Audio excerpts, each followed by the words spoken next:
안녕하세요, 오태민입니다. 이틀 연속 영상 올리게 돼서 감개무량합니다. 사업상으로 돌아다니다 보니까 제일 안 좋은 게 진득하니 앉아서 책을 읽을 시간이 없어요. 그래서 저는 책을 읽어야지만 아이디어가 생기고 옛날에 알던 것도 이렇게 자극을 받아서 나오니까 여러분들한테 책을 안 읽으니까 할 말이 없더라고요.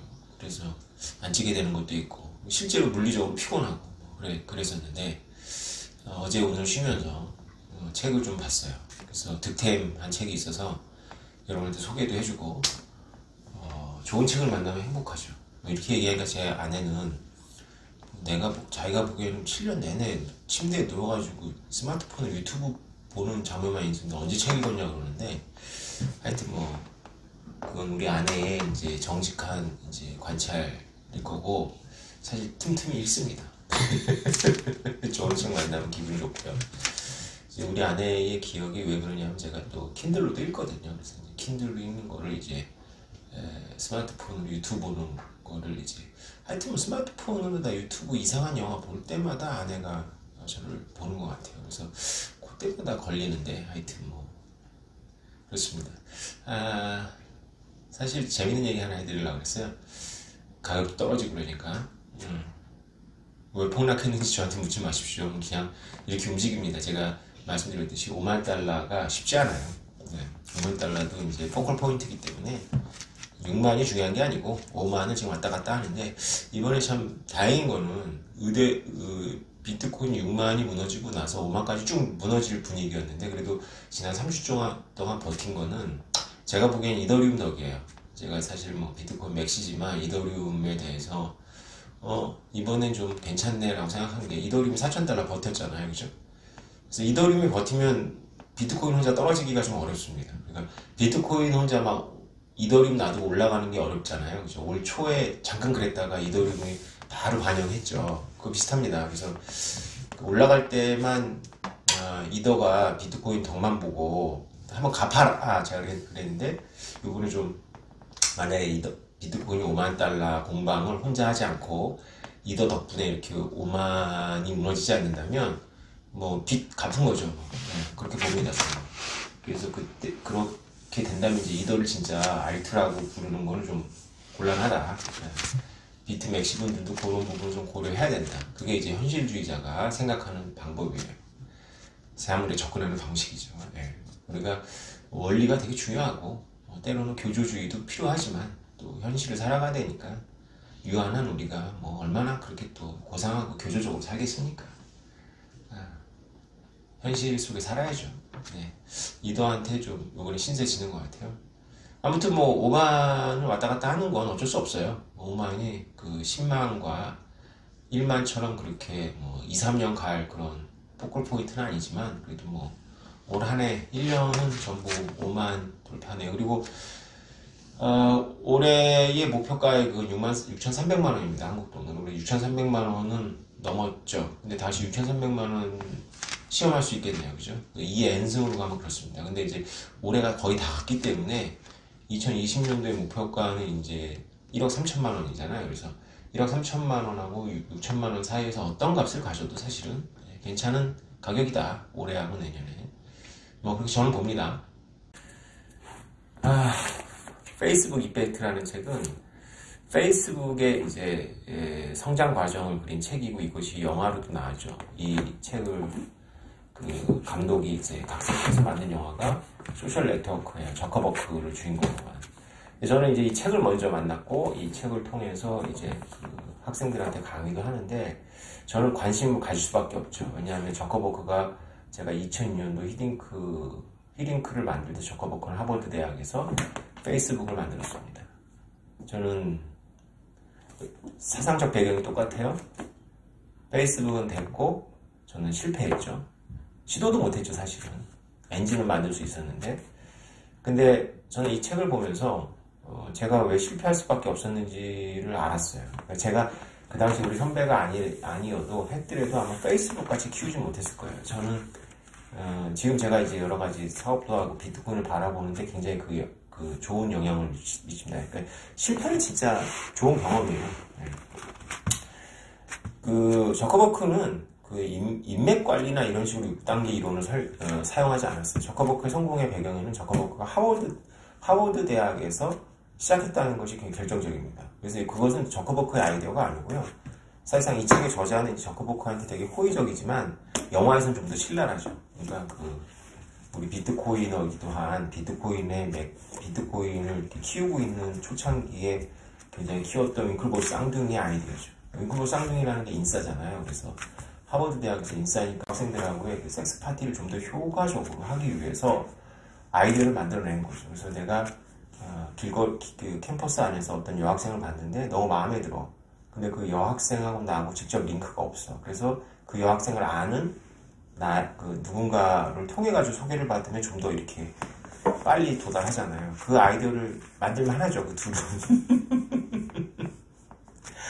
그런 아이디어입니다. 그래서 이것은 저커버크 게 아니에요. 그건 이게 필이 있어요. 저처럼 이런 고민을 해본 사람은 아는데, 엔진이나 이런 6단계 이론은 새로운 게 아닌데, 이거를 시도할 때 가장 큰 포인트는 뭐냐면, 사람들이 이거 왜 이용하는 거예요? 그죠? 그래서 하버드 대학에서 시작을 해서 성공을 합니다. 예, 그게 하버드 대학이기 때문에 성공한 거예요, 사실은. 그만큼 이제 문란하고 자부심이 강하고 남들이 선호하는 그러면서 굉장히 문란해요. 예, 굉장히 문란한 어떤 그런 문화적 기운이 있어야 돼요. 2014년도에 제가 비트코인에 미쳐서 페이스북에 매일같이, 매일이 아니라 시간당 1시간에 한 번씩 그 비트코인 관련한 이야기를 올렸어요. 가볍게 올리고.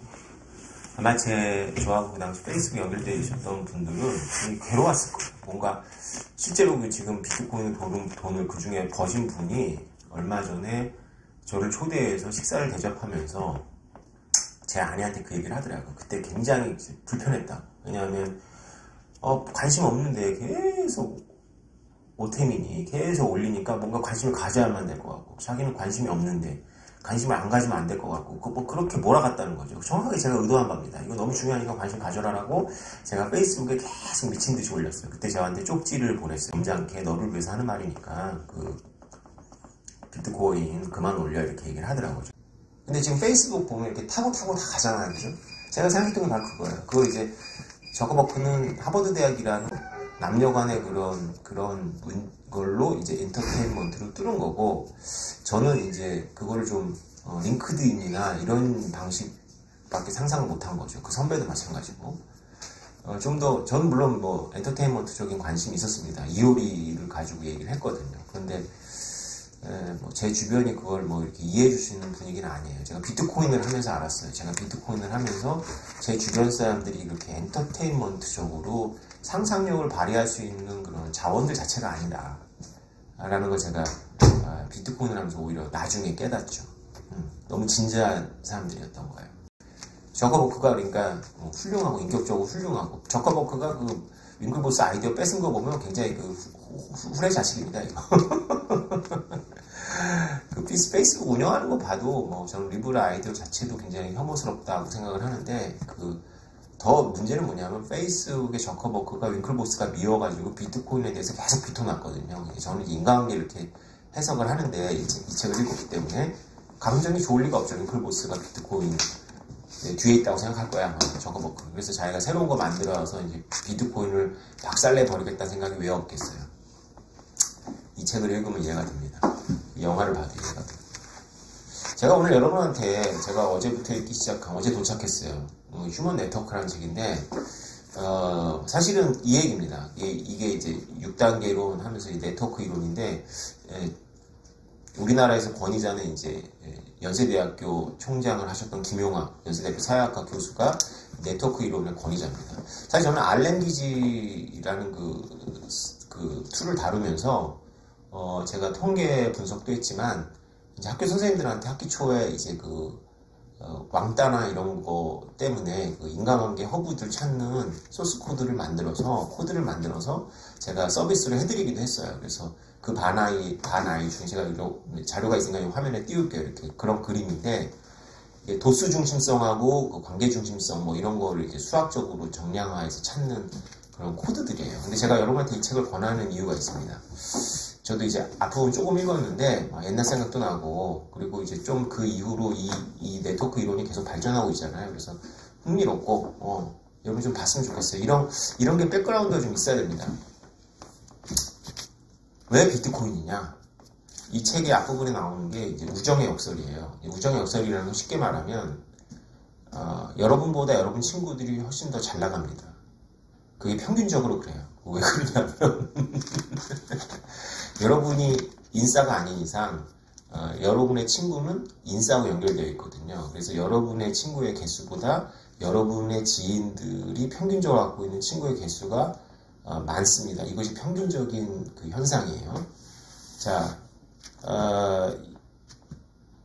비트코인이 왜 중요하냐? 여러분들은 투자에 관심이 있기 때문에 10,000배가 되거나 혹은 1000배가 되는 알트를 찾으실 거예요. 그런데 이렇게 설명할게요. 우리가 알트라고 불러서 그렇지 그 알트는 수천 개 중에 하나잖아요. 그죠? 근데 비트코인은 아무리 사람들이 무시를 해도 비트코인이란 말이에요. 그래서 비트코인은 우정의 역설처럼 인싸예요, 인싸. 그래서 결국은 비트코인을 통해서 가게 돼요. 이 블록체인의 세상이.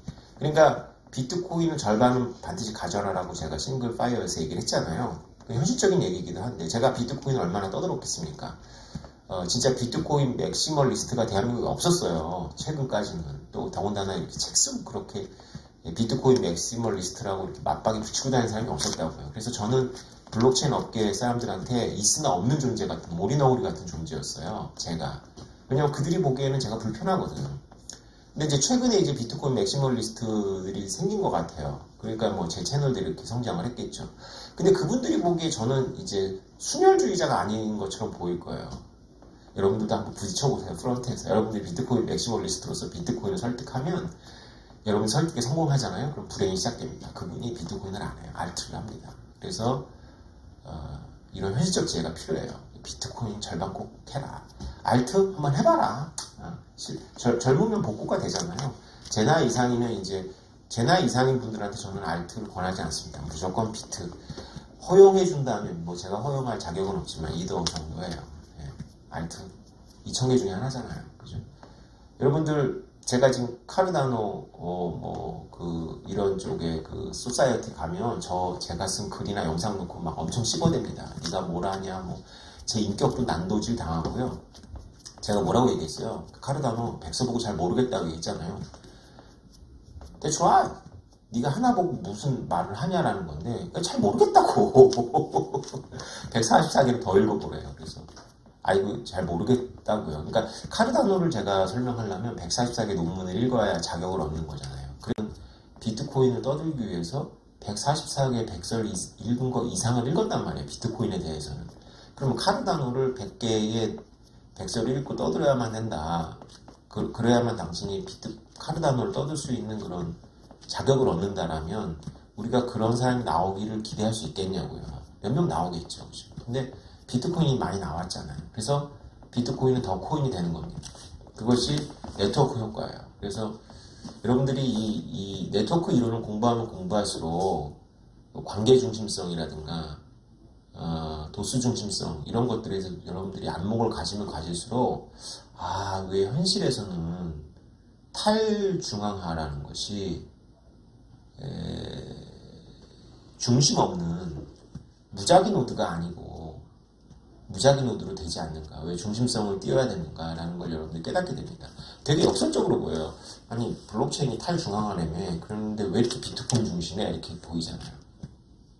여러분 현실적인 안목을 가셔야 됩니다. 이게 절대로 평등해지지 않는 것 중에 하나가 뭐냐면 네트워크예요. 절대 평등해지지 않습니다. 여러분 주변을 봐도 그렇잖아요. 여러분 주변에서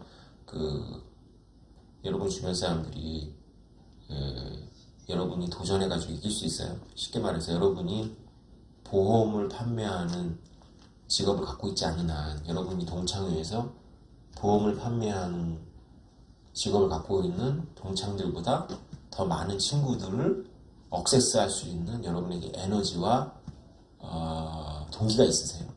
없잖아요. 그죠?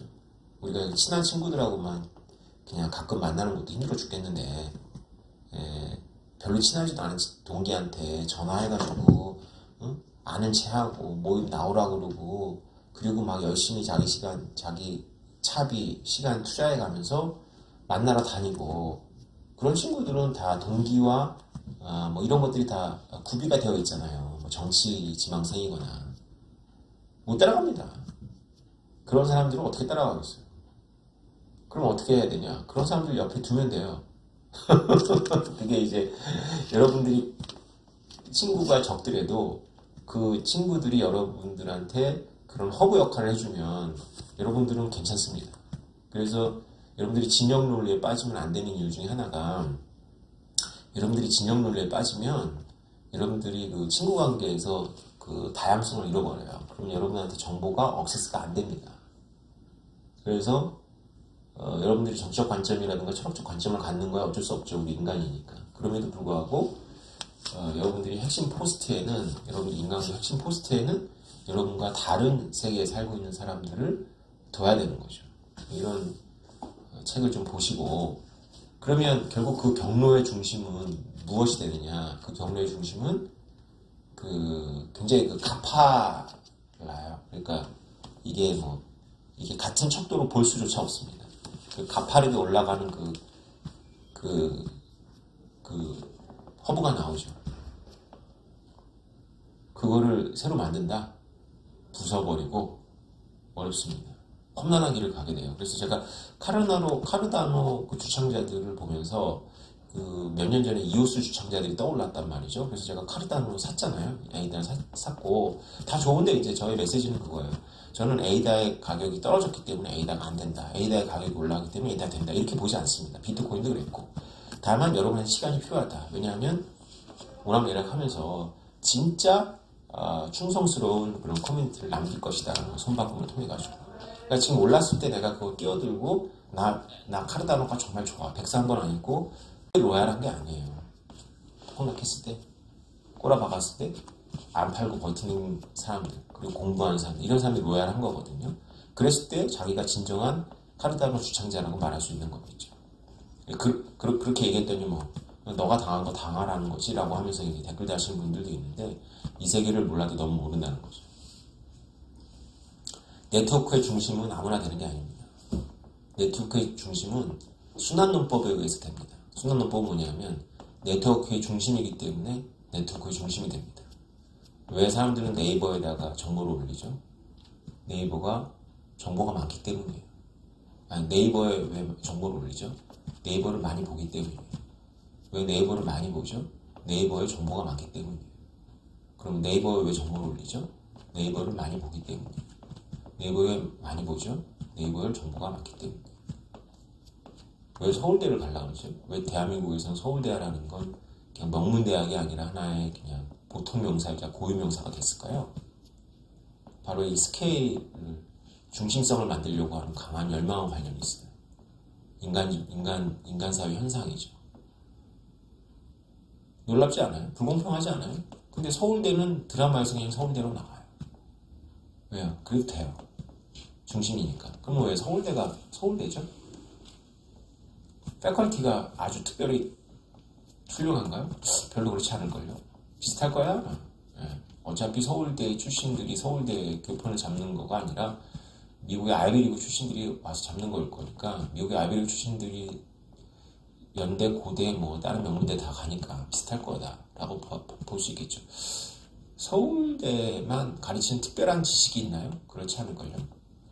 다만 이런 거겠죠. 서울대 우수한 학생들이 가는 거예요.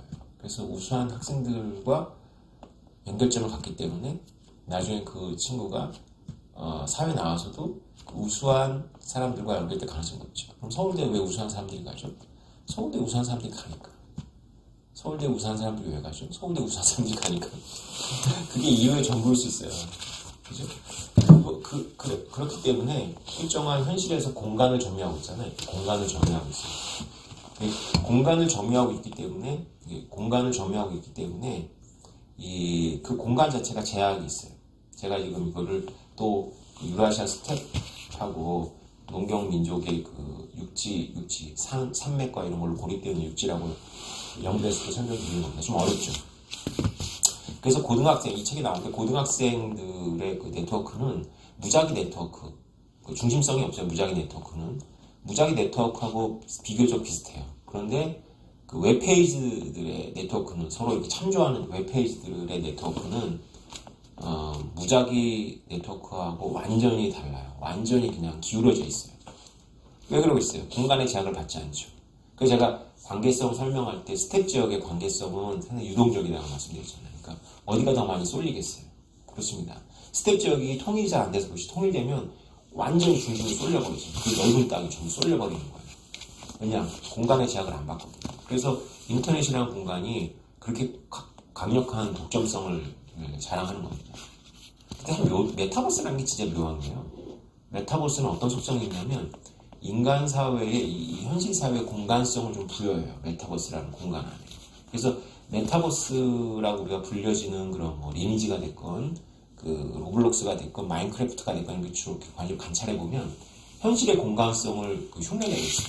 공간성이 있다니까요. 그러니까 추상적으로 웹페이지 서로 참조되고 이렇게 그런 건 좀 달라요. 옆집이 있어요. 옆집이. 자기 공간이 있고 물론 이제 뭐 포트를 이용해가지고 텔레포트를 이용해서 순간 이동이 가능하지만 그래서 현실의 공간과는 좀 다르지만 그래도 자기 공간성이 있어요. 리니지도 성을 중심으로 이루어진 이야기거든요. 그래서 이 사람들이 워낙에 공간성에 익숙하기 때문에 우리가 이제 유라시아 스텝 지역에서 못 삽니다. 이게 참 완전히 트여 있는 곳에서 살기가 어려워요. 우리 인간이 어떤 이게 공간 중심적 사고가 이게 생리적으로 있는. 그래서 메타버스 안에서도 공간을 만들어내는 거예요. 이게 추상적이라서 그럴 필요가 전혀 없음에도 불구하고 감독인가? 2002년인가 그 영화가 뭐죠? 그 옛날에 만든 영화인데 2002 오디세이인가 그 영화 보면 우주 공간은 위 아래 동서남북이 없잖아요. 근데 그 우주선들이 전부 이렇게 위 아래를 통일해서 나르죠. 그 감독의 상상력의 한계였던 거예요. 왜냐하면 비행기만 해도 위로 올라가면 그 배면 비행하고 이렇게 정상 비행하고 그 파일럿이 구별을 잘 못하거든요. 공간 위에 올라가면 땅하고 특히 밤에는 이렇게 그래서 오징어 배의 불빛을 별빛으로 착각해가지고 이렇게 상승한다고 본인이 상승한다고 했는데 이렇게 배면 비행하다가 바닥을 꼬라박는 겁니다. 근데 우주 공간에서 이렇게 같은 하늘을 보고 같은 땅을 보고 이렇게 나르는 그 장면이 나오잖아요. 그죠? 그만큼 우리가 이 공간이라는 개념이 우리한테 굉장히 우리의 굉장히 고착화되어 있는 개념입니다. 근데 메타버스가 놀랍게도 그 공간성을 현실의 공간성을 좀 가져왔어요. 어쨌건 이 현실에서 공간이라는 제약 때문에 인간관계가 굉장히 많은 사람 척도하고 인간관계 굉장히 적은 척도하고 그렇게 불평등이 극단적이진 않아요. 근데 완전히 추상화되어 있는 이 웹이라는 공간 안에서는 이것이 완전히 기울어져 있죠. 비트코인 어떻습니까? 비트코인 이런 공간의 제약을 받을까요? 안 받아요. 그래서 굉장히 이 기울어진 현상은 더 가속화돼요.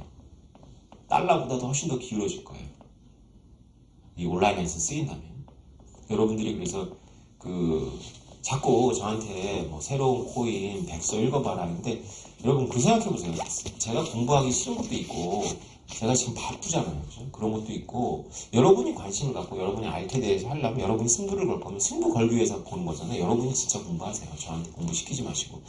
여러 가지 이유가 있습니다. 제가 한 번 읽고 밖에는 못 떠드는데 한 번 읽고 떠들면 그 질문에 대한 답은 되지만 생태계 커뮤니티에 있는 분들은 카르다노랑 똑같이 반응하신다고. 나 한 번 읽고 떠드냐? 네가 뭔가 이렇게 한다고. 그죠?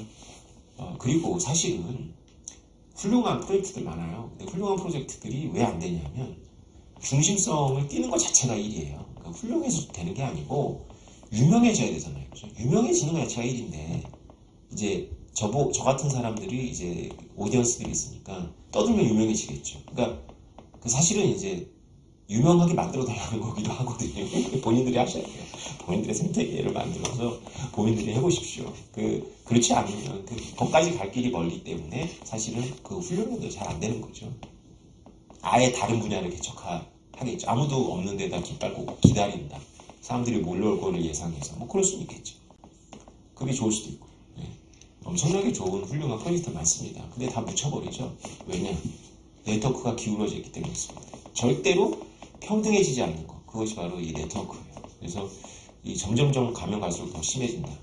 참 역설적. 비트코인으로 더 기울어질 수밖에 없는 거를 이해하셔야 돼요. 저 진짜 많이 말렸습니다. 뛰어난 프로젝트라고 생각해서 비트코인보다 더 우수하다고 생각해서 막 그 강을 건너는 거죠. 그 강을 건너지 마오. 공무도학원을 불러도 오태민이 뭔가 착각한 거야. 잘 모르는 거야. 이렇게 가는데 이 네트워크 효과라는 게 여러분들이 좀 깊이 공부하실 필요가 있습니다. 장난이 아닙니다. 무섭습니다. 이 책이 제가 뭐 앞부분밖에 안 읽었지만 친숙하고 재밌네요. 예, 여러분들이 아마 인사이트를 얻으실 거라고 봅니다. 트래블 룰은 저는 걱정 안 해도 될 것 같아요. 왜냐하면 FATF가 뭐 비트코인의 변제 채용성을 충분히 이해하고 권장하는 것이 아니고 VASP라고 하잖아요. 그죠? 그 VASP 그러니까 누가 가상자산 그 사업간지 자체에 대한 정의도 되게 애매모호하고 기존에 있는 원래 자금 세탁법 같은 걸 준수해야 돼요. 그래서 어느 정도 이상이 되면 다 보고하고 우리가 거래소를 이용하는 한 다 노출된다라고 보시면 되기 때문에 새로운 부담은 아니다. 그것이 거래소들 원화랑 연결되어 있거나 달러랑 거래소들에 대한 규제는 앞으로 더욱 그 고객 알기 규제라고 하는데요. 이건 더 심해질 거다. 그런데 달러하고 원화랑 연결되지 않은 거래소들이 훨씬 더 많이 생길 거고 그런 생태계가 점점점 자라고 있기 때문에 아무리 선언적으로 트래블 룰을 적용해도 실효적인 한계가 분명히 있다. 물론 합법적인 테두리에 들어가서 제대로 영업하고 싶은 사람들도 있겠지만 그냥 프로그램 만들어 놨는데 그 프로그램이 저절로 돌아가면서 그 사람들이 그 프로그램 이용해 가지고 이자 농사 짓고 막 하는 거는 뭐 그거 왜 그 트래블 룰의 눈치를 보겠어요. 그죠? 국경이라는 개념도 없는데. 그래서 지금 규제주의자들이 상당히 헤매고 있다. 아직 파악도 잘 못하고 대표적인 게 이제 CBDC 만들겠다고 호기롭게 나온 것들이 보면 이제 블록체인의 기본 원리를 잘 이해 못한다고 볼 수 있겠죠. 이 생태계가 지금 어디로 향해 가고 있는지 아무 감을 못 잡는 거죠. 너무 걱정하지 마시고요. 그냥 비트코인 5만 달러 박스권이랑 5만 달러를 아직 못 넘었다. 시험하고 있는 중이다. 네, 뭐 이해하시고 마음 편하게 먹으십시오. 네, 다음에 뵙겠습니다. 감사합니다.